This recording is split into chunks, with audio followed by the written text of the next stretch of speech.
A lot of people say I'm doing this out of revenge because we've got beef. I won't deny it. Me and Diddy have had issues. We've been going at it since 2006. He blocked Mace from signing with me. I dissed him in the track. He launched the vodka line. I launched mine. It's been a back and forth for years. You know why he's so desperate to shut this film down? Because he knows we found things. Footage, phone calls, conversations he recorded himself, contracts, NDAs, real receipts. But Diddy ain't the only problem. He's just a symbol. This industry is full of people like him smiling in the spotlight while pulling strings and hurting people behind the scenes. I don't make things up. The federal government versus Sean Combs. The largest pimp in the world disguised as a music mogul. Predator sitting in a courtroom with a Bible. I guarantee you it's not Diddy walking around in 8-inch platform heels. There is no reason to own half of a Spencer store. 25 bottles of baby oil, 31 bottles of Astroglide. Legal objection. Ew. What do we know? We know the fact that he hit her. We've seen the videos. We know the fact that the freak-offs were taking place, that he was hiring people from Craigslist, that he was paying them $1,500 to $6,000, depending on how well of a job they were doing. I got some names that I want to call. Alex Spiro, Desiree Perez, and the whole wicked system of Rock Nation, including you, Jay-Z. About some of the people in the business. And Petey Pablo, you remember Petey Pablo? I know who that is. Petey Pablo, talented writer, singer. Him and Young Buck wrote a song called Ho Is On. And in that song, back in about 2011 or 29 or something, because he called out all of the homosexuality taking place at those parties and those people, he was kicked out of the music business. In a shocking Netflix documentary, 50 Cent leaks all the tapes exposing Diddy, revealing allegations of abuse, silence payments, and long-term exploitation. What we are seeing is the federal government dismantling Diddy's carefully crafted public image, presenting evidence that convinced many the industry's biggest villain had finally been exposed. But a new claim shifted the narrative, suggesting his downfall was not random and that real power in the industry operates far above the spotlight. As Terrence Howard has implied, challenging the true hierarchy doesn't lead to cancellation, it leads to destruction. While attention stays fixed on sensational headlines, critics argue the real decision-makers remain untouched, controlling outcomes without ever stepping into the mess. In this view, Diddy is not the final authority but a visible player, while the true power sits comfortably at the top, protected by influence, wealth, and reputation, shaping careers and outcomes quietly for decades. That he did that interview with the baby person who sat there and told him about when he met Beyonce. Y'all remember that? That happened on Shay Shack. And he talked about how he was at the Diddy party at Diddy's house. And how after the festivities were winding down and it was getting later into the middle of the night, approaching 3 a.m., Diddy got rid of almost everybody, but he let the baby stay behind with him and his close friends. And then he talked about how Beyonce was there, Jay-Z was there, not at their house, at Diddy's house. And how Beyonce presented herself to him, and she didn't have to do that because he knew who she was and he couldn't believe she was talking to him. She approached him, kind of like how she approached that old friend of his when he said that he was at the party and the little people was there, and she asked him, "Isn't this?"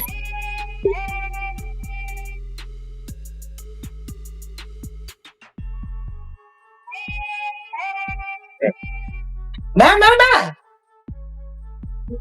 How illuminating. There's been a lot of freaking off going on for a long time. While the spotlight stays fixed on Diddy's collapse, Jaguar Wright has injected a new and unsettling claim into the conversation, one that reframes everything people think they understand. She speaks about private after-hours gatherings at Diddy's home, long after most guests had been sent away, where only a select inner circle remained. According to her account, Jay-Z and Beyonce were present, not as distant observers, but as participants in an environment she suggests had been normalized behind closed doors for years. Wright frames this not as gossip, but as an insider drawing connections the mainstream refuses to acknowledge, arguing that while one figure absorbs public scrutiny, others with far greater influence remain untouched. The implication is stark. The narrative has focused on the fall of a visible figure, while those with deeper power and protection stayed embedded in the scene, shielded by status, silence, and the industry's unwillingness to look any higher. I think it's time for us to address the elephant in the room. R. Kelly was the first corporately sponsored pedophile. Everybody knew. Once it came out on R. Kelly, Jay-Z fled the scene. Point was, he knew all the time. For 20 years, Jay-Z refused to speak out against R. Kelly, but his former partner, Dame Dash, won't stay silent. Aaliyah is key to everything. Aaliyah and I were very serious. We talked about getting married, so I knew exactly what went on. She would be like, no, that's a bad man. R. Kelly did indeed marry his protege, the 15-year-old singer Aaliyah Houghton. Like, Aaliyah was like the sacrificial lamb for all that. 22-year-old rising star Aaliyah has been killed in a horrific plane crash. It's a pain that you couldn't understand. It changed you, turned you into a monster. When Dame was at his lowest, Jay committed the ultimate betrayal. I had so much trust in my brother, but he did things that I thought he would never do. So what you think I felt all these years? For 20 years, R. Kelly's power protected him. At that time, we did not look hard enough. Remember Aaliyah's album cover? Age ain't nothing but a number, sitting back there like Perv Master. I mean, I wasn't there. I ain't have nothing to do with that. They made a song together called Not Guilty. Anybody that knows what happened to my girl that with me should not be home. Even as new allegations came out, Jay looked the other way. Kelly is accused of videotaping himself having with an underage girl. Prosecutors maintain the girl in the video was as young as 13 when it was made. I mean, I wasn't there. You know what I'm saying? Like, I know that. I know I ain't have. But the allegations grow even darker. Critics argue Jay-Z didn't merely exist alongside questionable figures in the industry he allegedly protected them. R. Kelly is often cited as an example, with many insiders claiming his behavior was widely known long before consequences arrived, yet major collaborations and profits continued. Jay-Z, now publicly framed as a polished executive and role model, is accused by commentators of prioritizing influence and revenue over accountability. According to these claims, silence wasn't accidental, it was strategic. This perspective reframes the industry entirely, suggesting Diddy was never the architect but a convenient shield, while deeper power stayed hidden behind respectability and control. The core question raised isn't just who knew, but why certain figures remained untouchable for so long, while others absorbed the blame, protected by wealth, silence, and a media ecosystem unwilling to press further. But by the public masses standards, I was on the beat, right? Who is Liz Crokin? Liz Crokin deserves a ton of credit for this whole thing, and she's not the only one, but she's taken so many arrows. She is the Pizzagate journalist, and that's how she gets smeared. She was a Hollywood reporter, a total in the in crowd for a decade or whatever. I don't know how long, and she was at all the parties. She's reported on these people in person because she used to be in the crowd. And then I think it was Pizzagate that broke, and she started to investigate what's going on here. And then she got blacklisted, she got pushed out, she got slandered. They eventually tried to kill her dog. She's been smeared 10 ways till Sunday, legally attacked, monetarily attacked. How did they try to kill her dog? I believe poisoning. You'd have to go to her page and look it up, but she's been reporting on how corrupt these people are. She's been reporting on Jay-Z and his crimes for 8 years now. She's been deep in these trenches. This is what blows my mind about all of it. Nothing is new about it. No, and when the Harvey Weinstein broke, nothing was new about it to everyone on the know. Yeah. And it was they say a badly kept secret, which is not a secret. It was known. With Jay-Z, we're going to get into it. I don't know these things because I don't care for his music. I don't know if that's a sacrilege. But everyone's everyone knew about it. It was the worst kept secret. Yeah. So Liz Crokin she's in this, living it, and been talking about it for years while no one's listening. Here's where the narrative turns truly unsettling. According to industry insiders, allegations surrounding Jay-Z are not new, and investigative journalists have reportedly been raising concerns for years, only to see their work systematically suppressed. The claim is not that warnings were ignored, but that they were actively buried, highlighting the difference between visible influence and quiet control. While some figures draw attention through excess and controversy, others are accused of neutralizing threats before they ever reach public view by discrediting voices, limiting platforms, and allowing the system itself to drown out uncomfortable questions. Critics argue this is why many resist the idea. Jay-Z's carefully constructed image as a thoughtful artist turned business icon makes scrutiny feel almost forbidden. Accepting these claims would mean questioning the larger story we've been sold about success, power, and aspiration, which is far more uncomfortable than blaming an obvious villain. In this framing, the issue isn't noise or spectacle, but an entrenched machine that protects itself, silences challengers, and continues to operate untouched while others take the fall. But when you give up your manhood, I've never seen somebody recover from it. That was all the people that went to the puffy parties. That was all the people that did all those things thinking that there was never going to be a consequence for what they were doing. Got punked out and pimped out by some greater desire. You shouldn't have a greater desire than being a man. So I believe that's a big problem with a lot of the actors out there because they get fluid. And next thing you know, once you go fluid, it's gone. You don't have any foundation to pull yourself back from. So maintain your man card. Listen closely to how he explains it. There's pain in his voice, but also precision. Terrence is drawing connections most people are too uncomfortable to even admit might exist, describing how ambition and pressure inside the industry can strip people of their identity piece by piece. He speaks about individuals being pushed past their limits, trading dignity and self-respect for fame, money, access, and proximity to power until they no longer recognize who they are. What makes his words unsettling is that he isn't pointing to a single event or one person. He's describing a system designed to wear people down so completely that rebuilding becomes nearly impossible. What happened to Philip? Who knows what he had to do in order to get to where he was at. There's a lot of things that people do that end up sitting and they can't get over it. And they got to keep getting high, hoping to get it out of their head. But when you lose your man card, that's the only thing I can think of. You lose your damn man card. What's that? What do you mean by that? You give up your ability, your right to being a man. Man don't take it, man gives it. So when you give up that man card, you don't get that back. Are you saying what I think you're saying? No, I'm saying what I'm saying. You don't get that back. You come into this world as a man one time. You give up that right for anything, for fear of being hurt, fear of somebody doing something, for wanting to gain something. When you give up that man card right, you... Here, Terrence sharpens his point and strips it down to its core. He isn't listing tragedies for shock value. He's outlining a pattern of psychological breakdown caused by an industry that pushes people to become something they can't live with.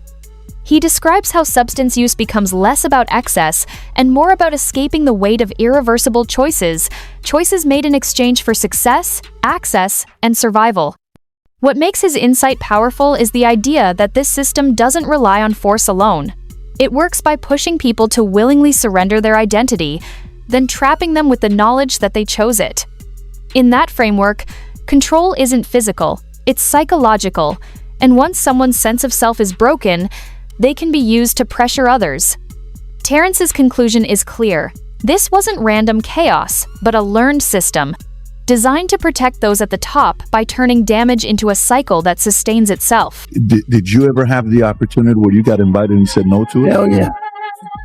What was the consequence of when you said no? Puffy invited me for weeks, asking me to come and teach him how to, wanted me to be his acting coach for a while. Go there and he's sitting around just looking. I'm like, okay, what's the material you want to work on? He's just looking at me. Then next thing you know, okay, hey, will you help me? I want to hear your music. So I come over there and I play the music. And he's sitting there, just looking at me, like waiting. Okay. So then my assistant was like, he wants to hang out with you next week. And I was like, for what? He's like, I think he's trying to. That's what my assistant said. And I was like, oh, okay. Now I get it. So now no more communication. Now you know to be hands off with somebody. A number of producers come in and make the approach, and you threaten to punch them in the mouth, or threaten to knock their head off for talking to you or looking at you like you're a woman. When you approach a real man, about his masculinity, you're going to get a real reaction. It's a difference when a guy walks in a room and when a man walks into a room. And a man don't take saying things that a guy would accept. So always be the man in here. And that's always been my whole thing. And I've lost businesses because I don't bend over in that way. I don't compromise. I don't play gay role. I don't kiss a man. I don't do that because the man card means. This is where Terrence Howard exposes how control operates openly without being recognized. What appears to be normal networking acting opportunities, mentorship, music collaborations he describes as a calculated process designed to identify weakness, not talent. In his account, the waiting isn't discipline or patience, but strategy, timing the moment when ambition and vulnerability collide. When real career opportunities are used as leverage for hidden agendas, it reveals a system refined over decades, one that disguises manipulation as mentorship and turns aspiration itself into the trap. I feel funny. Is this real life? Yes, this is real life. I feel crazy. The world is spinning around. This is the aftermath of what happens when someone is too young or powerless to protect themselves. It isn't confusion, it's the voice of a person whose sense of reality has been fractured. When a teenager vanishes under the influence of powerful adults and returns fundamentally changed, critics argue it reflects deep psychological damage, not a random incident. This is what Terrence says he resisted, and what many others could not escape. The pattern, as described, is clear. Diddy is portrayed as the visible operator, confronting people directly. But that approach didn't emerge in isolation. It suggests a learned system, refined over time, where legitimate industry opportunities were used as cover for manipulation. The real control, according to this view, wasn't built on fear alone, but on creating a chain of damaged individuals who were pressured into sustaining the same cycle on others. The Jay-Z victims are going to be worse. They're worse because of the psychological torture that comes along with what he does. Like I said, do you think Jay-Z is scared right now? Oh, he's terrified. He's terrified. He's losing confidence everywhere. But the only confidence he's worried about keeping secure are those white boys that he worked for. That's his only loyalty. Not even to his wife is he loyal. What do you think? And just again, hypothetically, if his kids, as young as they are, ask, "Daddy, who's that man on TV getting arrested? Isn't that your friend?" What would his response be? He wouldn't respond. He would just laugh and walk away. That's Sean Carter.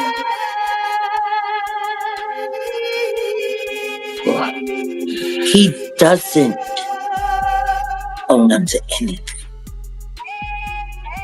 Ever. He gaslights you right in your face. Do it smooth. He's so sad. He doesn't have any real feelings or emotions. Everything is transactional. You know? I think the only time he's really comfortable and happy in his own skin is when he's laying in the warm embrace of a man. Jack, come on. Jack. What? Come on, man. You can't paint those kind of pictures into people's heads, man. Why it got painted in the mind with the videotape that I saw of him looking very happy in the embrace of a man. I didn't want to believe it. This is where Jaguar Wright introduces her most explosive claim, one that challenges the entire narrative. She isn't just speaking in general terms. She alleges the existence of recorded material that links figures associated with Jay-Z to the same inner circle tied to Diddy's operation.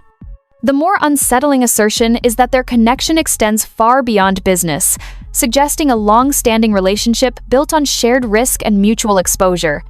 If these claims hold weight, critics argue it would imply a power structure sustained not just by influence, but by leverage, where key players are bound together by secrets that ensure silence, loyalty, and protection at the highest levels of the industry.